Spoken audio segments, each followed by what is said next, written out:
Hello and welcome back to the FordTechMakuloco channel. Today we have something a little bit different. You guys say I work on trucks and I post-bought trucks and trucks. And that's all I have. Well, today we have a 2014 Ford Focus ST 2.0 liter EcoBoost, of course. It's a sporty little car. I don't work on them too often, like you guys already know. It's all about the 543 valve and the Expeditions and the F-150s in this channel. So hopefully today we get a little something different. So the problem with this vehicle is that he has a misfire that no one can diagnose. The vehicle only has around 80-some thousand miles on it. He's been to multiple shops around the Chicagoland area and no one can figure out. They literally throw their hands up in the air and they send him down the road. So he's coming to me as a last resort here, try to figure it out. So again, I don't work on these that often. I don't know what's really common with them. I know the Focus RS, the 2.3 liter, had a lot of head gasket issues causing coolant leaks, coolant consumption, misfire, stuff like that. But the 2.0's pretty basic. It's totally different engine on there. So these are pretty reliable overall. So today we're going to go through diagnostics together. I have not touched this. I have not diagnosed it yet. We're going to go through and show you what I check when I have a concern like this presented to me. You start from the beginning and then you get more and more in depth. Let's get started. All right, here we go. I love me a good diagnosis. It's like solving a murder mystery. Let's find out who done it. So the very first thing I do in a situation like this is a good visual inspection. Open the hood, pull the engine appearance cover off of here, get it out of the way so you can look at the meat and potatoes of it and see what's going on. See a good flashlight out, just do a good visual inspection, make sure there's no coolant and oil all over the place on here, make sure there's no mice damage, you know, stuff like that. You're looking around doing a good visual inspection, make sure your connectors are pushed in, everything's tight. He ready to change the coils and plugs on here. So we have a mount right here for the cover that holds the intake on, that's loose and came apart. But everything else there is good to go. Good visual inspection. The whole air intake track is in place. Check the coolant levels, nice and full, nice and clean. All right. Now, of course, for an engine concern, you want to check the engine oil level. So we'll go ahead and check that. So we're going to check the level. We're going to check, see how clean it is, nice and clean, right in the middle. And we're also going to check for any kind of metallics in there that would indicate an engine failure. Everything looks good to go.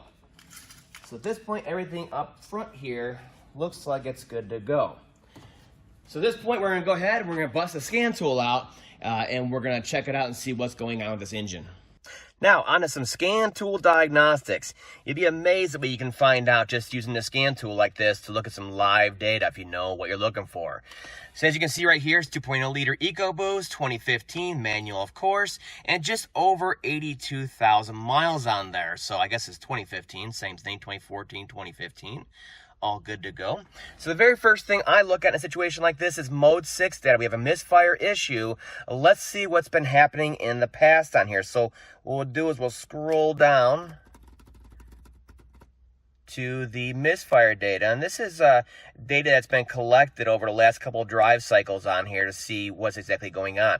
And it'll record data for misfires and other items, even though they do not exceed thresholds to set a code. So it's good information to have. So as you can see here, we have 1, 2, 3, and 4 on here, nice and simple. And I'll give you the misfire counts for the last drive cycles on there.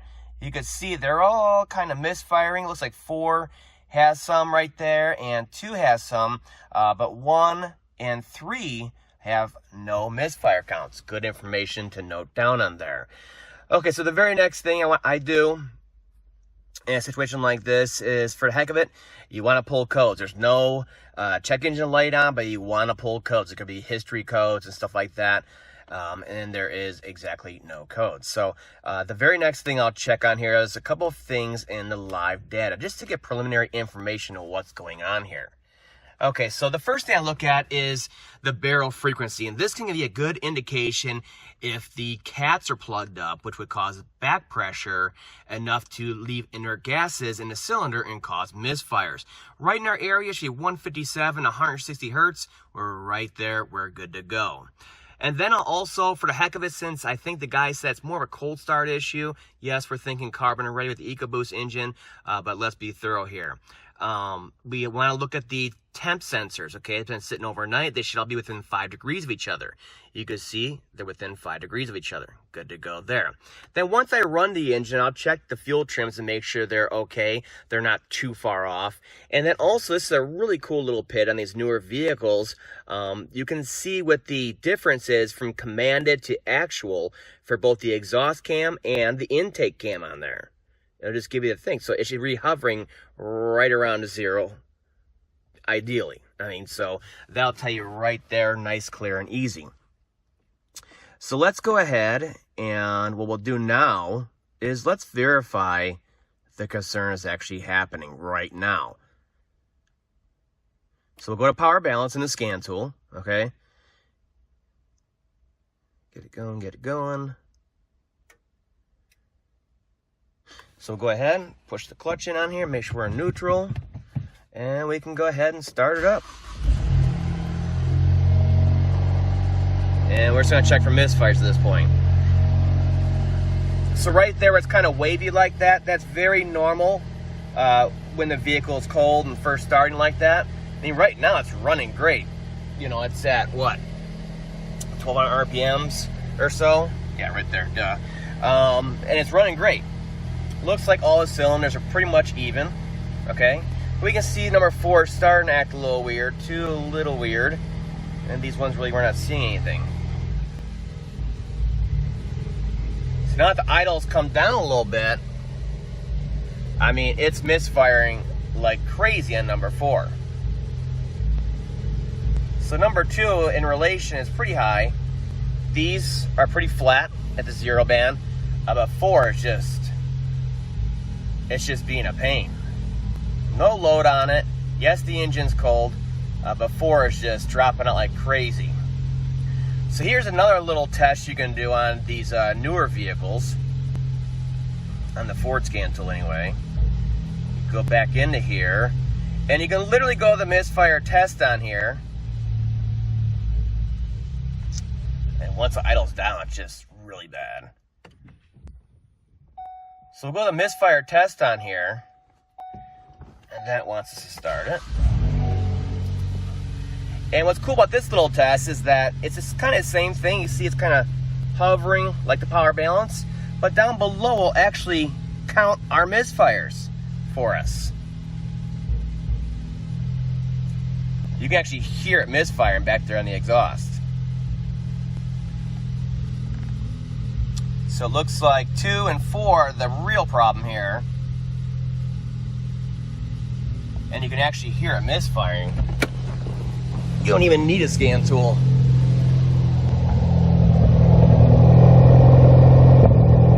Hear it?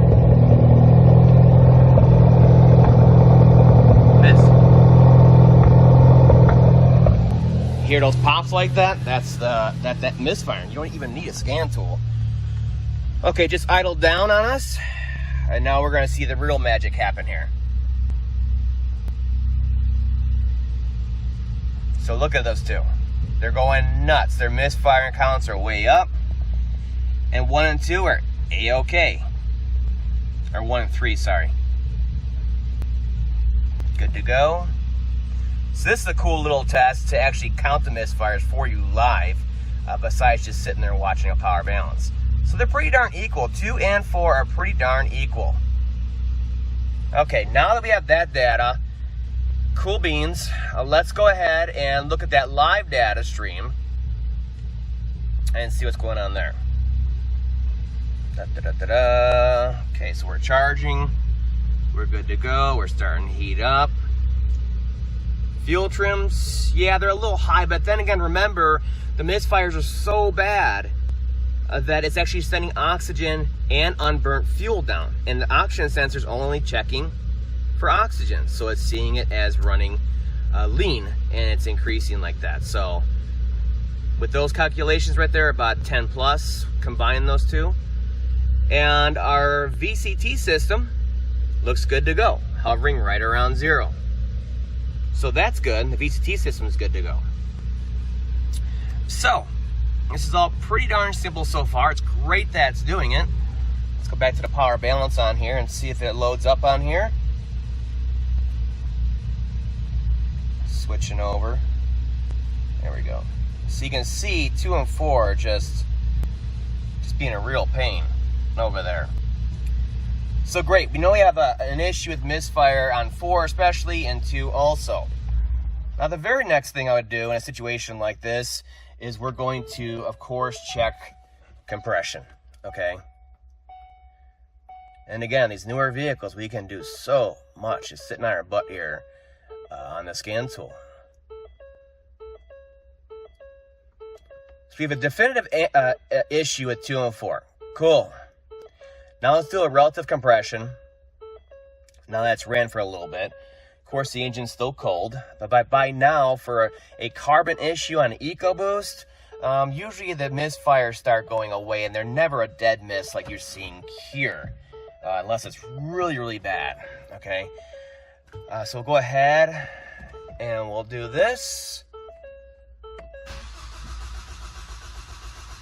Let it do the relative compression test, which is basically a compression test that measures RPM of the crankshaft, and it can tell, based on where it's at, how much resistance, I guess you could say, how slow that engine's cranking on the compression stroke for each one of the cylinders, and it compares that across the cylinders. So it's relative to each other, but we know number 1 and 3 we're good to go. Okay. So on the compression tests, we pass all the way across 0. Okay. So at this point, the other cool test, why not, on an EcoBoost, now we ran a little bit, is a high pressure fuel system test. And this is kind of like, you can do a high pressure fuel system test to test actual PSI, but this test we're going to do right now on the high pressure side is going to be for basically a relative injector flow. So again, it's relative to each other. Turn the key on. I'm sorry, I'm kind of all over the place with this camera, but I'm trying to film and work the scan tool and work the vehicle all at once. Tick to continue. It's a pretty cool little test.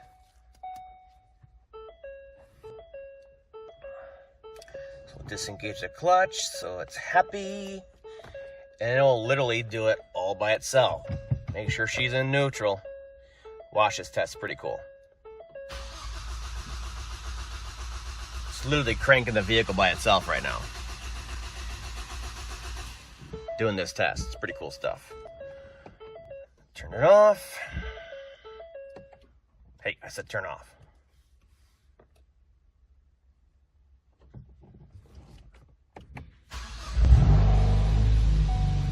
Wants to start to clear them out. So again, relative injector flow test, I mean within a millisecond of each other. So what is it, 1 and 3 are good to go, right? Those cylinders having no issues, 141, 140, they're right there. 2 and 4, our cylinders are causing issues, they're right there. So I don't think injector flow is an issue either. So let's go ahead and do a low pressure test just for the heck of it. A low pressure test would generally cause an issue with all the cylinders, performance issues, stuff like that. Let's just make sure we cover all our bases here before the engine gets too hot. Okay, on, engine off. Whoa. I started the car and turned the wipers on at the same time. Check it out, it's going nuts. Okay, so pretty cool other test right here, see this? And it's gonna kind of do a bleed back test so we can see if any of these are bleeding back on here. These are much more in depth, these low pressure fuel system tests like this. It actually has a graph like this, a little chart, I mean, and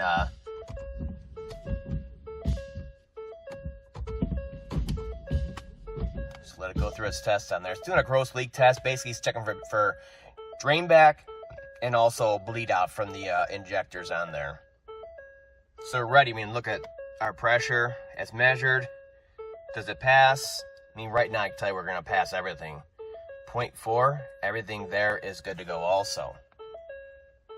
So we have no leaky injectors according to any of this information right here.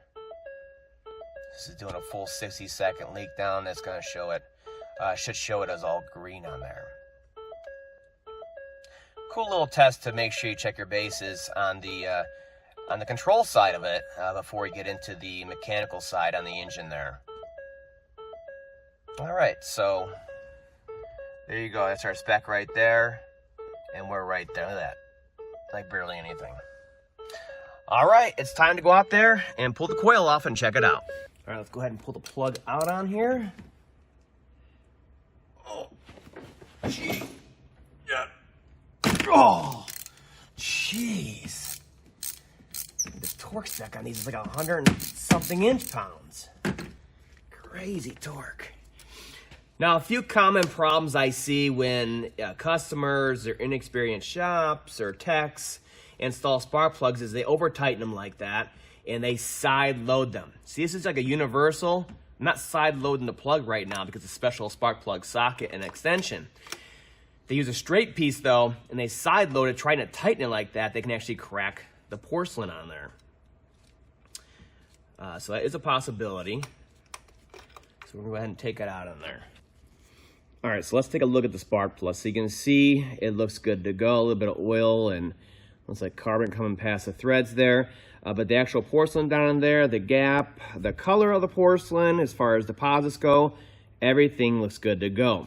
The other thing I'm looking for on here is the upper part of the porcelain here. Look for any kind of cracks or anything like that in there, any kind of carbon tracking, which is so common on EcoBoost engines because of the pressure in the cylinder. I mean, it's easier just to arc on the outside than down in that cylinder. So everything here looks pretty darn good to go. So the next thing we're gonna do, since it's opened up already and cleaned up already, we're gonna stick a borescope down in there and check out the cylinder.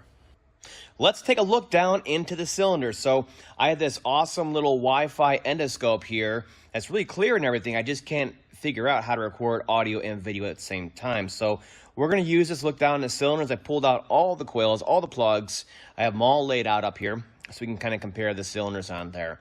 So what we're going to do now is we're just simply going to zoom in on here, and you guys should be able to see it pretty darn good on here. So you have an iPhone shooting an iPhone. All right. So let's look down into cylinder number 1. Now remember, number 1 has 0 issues. So we're looking down in there, kind of spinning around in there. And yeah, there's some carbon on there, nothing too crazy. Everything looks pretty good to go in there. Let's check number 2. Number 2 is basically misfiring just as much as number 4. So go ahead and look down here. Spin it around. I think that's where the fuel's shooting right there by the valves. That's why it's extra clean right there. And we have the valve reliefs in the piston there. You can see all 4 of them. So there's 2 there, and there's 2 there. I don't see any damage. I'm not seeing... I can't look at the cylinder walls too well. It's like a smiley face, doesn't it? Look at that. It's like a cat that knows. What the heck? Anyways, that's number 2. Now we're going to 3. This one also has 0 issues. And it kind of looks like 1. It's pretty basic in there. You can see all the valve reliefs. And you can see where the fuel's hitting there. Number 4. Let's get you down inside of here. Number 4 looks like it has, you know, some more carbon. And that's common depending on the EGR flow for different models. And the other big thing is the oil from the PCV system, how it gets dispersed through the intake on there. A lot of these on 2 and 3, the middle cylinders, they used to get all the oil and have misfire issues. So there's quite a bit of, there's a good enough amount of carbon down in there. You can see on the, on top of the piston there. Kind of spinning around. I definitely don't see, like, you know, lots of oil on top of there. I don't see a super clean piston that would indicate a coolant leak, because once the coolant leaks into there, it usually steams the cylinder nice and clean. And that oil, of course, would just soak up inside there, be all over the place, be pulled up on one side, and also make all this carbon look shiny. So everything inside the cylinder, you know, based on what I can see with the endoscope, is also good to go compared to the other cylinders. All right, let's go on to another test. All right, so at this point, the secondary ignition system is checking out A-OK. I don't expect to find any issues with that in the future. Of course, like I said, the customer changed the coils and plugs already about 15,000, 20,000 miles ago with absolutely no change to the misfires on there. If we have to in the future, we'll go into more depth secondary ignition tests, which include driver testing the PCM and, of course, stress testing the ignition coils on there. Down the cylinders, everything looks good to go. A little bit of carbon in there, but nothing that throws me and says, oh, we have an issue down in this particular cylinder. So at this point, we're gonna put the engine back together, and we're gonna run it at full operating temperature to see if the system, if the misfires actually go away. If they don't go away, I have one more trick up my sleeve that we're gonna try before we start pulling the intake to check out the injectors. All right, for this next test, we're gonna run the engine to operating temperature and monitor the misfires on here. Ideally, if it's a carbon issue, the misfire should go away once it starts heating up. The vehicle's already at, or the engine's already at 80 some degrees, so there really shouldn't be a misfire issue from carbon. Generally, it's an issue when it's, you know, 30, 40 degrees outside. So we're just gonna go ahead, we're gonna start it up and try it out. Get it going, and we're just gonna monitor it, let it idle down, of course. And we're just gonna kind of sit here and watch it and see when the misfires go away. Hit the brake, bring it down a little bit.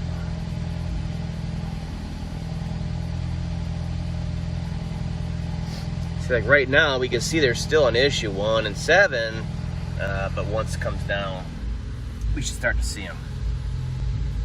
Okay, there we go.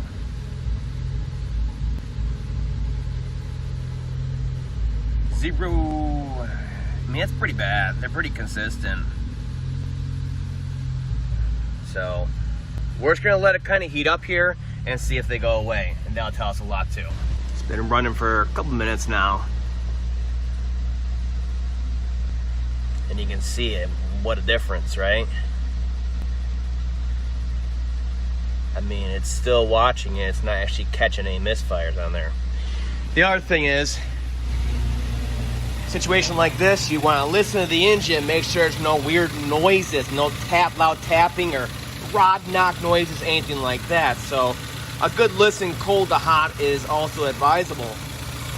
And it sounds great for an EcoBoost engine. And you can feel it in your hand. Feel in the car, kind of look at it, and tell it's basically not misfiring anymore. Let's come back here and check. And at this point, it's not catching any misfires. It's probably 30 seconds heating up on there, so that is very interesting. And it's obviously a cold start issue. He did say he had the issue at times, once it was heated up. Here and there, mainly it's a cold issue, which we all know on EcoBoost in general is a carbon issue. So we'll check the actual power balance once again. And this looks pretty smooth, you know, like that, with a little wavy line like that. And that's how it is. So you can see there's a little dip here on 4 still at times. But I imagine it's going to smooth out once it fully heats up too. You know, so going back to our actual misfire counter on here, to see potential misfires that are being accounted for. Kind of just clear up this information. There we go. And look, 0, 0, 0, 0, 0. So with this kind of information right here, I am heading right towards a carbon issue causing this misfire. Like I said, if I have any kind of carbon issue with EcoBoost engines, usually it's the 4 cylinders. It's the amount of oil that comes up through the intake and gets dispersed to each one of these cylinders on here. Like I said, the 2.0, it's usually 2 and 3 because the PCB sticks in the backside of the intake right here and then shoots up and usually gets sucked into these two right here, which is 2 and 3. So that's what I've seen as early as 30, 40,000 miles. And that's the way it's looking on here. I mean, there's no recorded misfires now that the engine is running and warmed up a little bit. Let's go take a listen to the exhaust real quick. Seems pretty darn consistent too. So the one other thing that I would have checked if this concern did not go away is I would have gotten out of here and I would have reset the misfire profile correction. Okay, so let me get out of here and then I'll bring you guys back. Okay, so just as a quick follow-up here, once the engine reached, 130, 140 or so, definitely by 150, 160 you see here, the misfires were totally gone. So it didn't take long, it didn't have to be fully warmed up, and they were gone already. So that just goes to show us once again that it is probably a carbon issue causing this, especially since there's no misfires right now and the thing's running ultra smooth. I mean, the problem's just totally gone. All it had to do was heat up. Okay, so if heating up the engine to operating temperature did not fix the concern, no change at all, if that were the case, I would have, as a last resort, gone into a special function on the scan tool, down the service functions here, and reset the misfire profile correction, okay? Now, in the older vehicles, like let's say that 04 F-150 right there, whenever you reset the memory in the PCM, you disconnect the battery or something like that, it had to learn the crankshaft inconsistencies, the teeth on there. Nothing's made perfect, they're just stamped out. So it needs to learn them so it has an accurate trigger wheel reading on there to see if the engine's actually misfiring. So back in the day, you take those vehicles out, you drive up to 60 miles an hour, you let off the gas completely and let it coast down to 40. And you do it a couple of times, it would learn it, okay? Well, in these newer vehicles like this, 09 and newer, and a lot of Fords, definitely 11 and newer, there's an actual scan tool procedure. It's much more stringent, I guess you could say, and it's more accurate now. So you need to do this procedure through the scan tool. And I've seen people replace engines, myself included, back when this problem first came out, replace it, brand new engine inside of there. Let's say you pull the crankshaft dampener off, even if you pull the transmission out to fix that and then bolt it back up, anything to do with the crank on the engine, and you don't relearn this with the scan tool, you can have ghost misfires which never go away no matter what you do to the engine.